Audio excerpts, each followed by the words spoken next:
there's this meaning crisis, let's say, in our lives. And did you think that, has that coincided with your research? And then I want to get to your 4 pillars. I love your 4 pillars. So let's maybe first think about happiness, maybe doesn't fully get to the meaning. And is there a crisis of that in our world? I think, that question is a big reason why I ended up writing my book, because there's been, over decades now, this rising tide of despair that's been sweeping across our society, but also across the world in general. We see rates of depression and loneliness and anxiety, rates of suicide even, rising over the past few decades. And during COVID, unfortunately, a lot of those trends have just accelerated because obviously the circumstances that we've been in over the last year and a half have really taken a toll on people's mental health. And one of the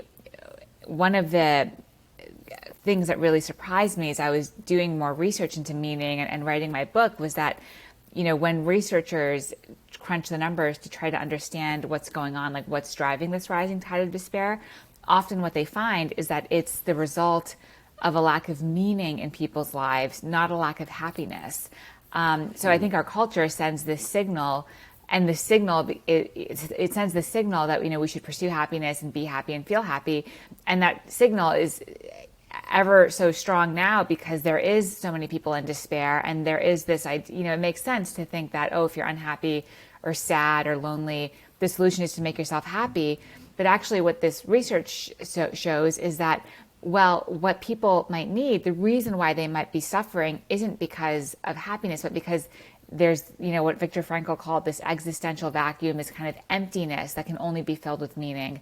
And that once you fill it with meaning, then, a sense of contentment and ease and peace and fulfillment will follow.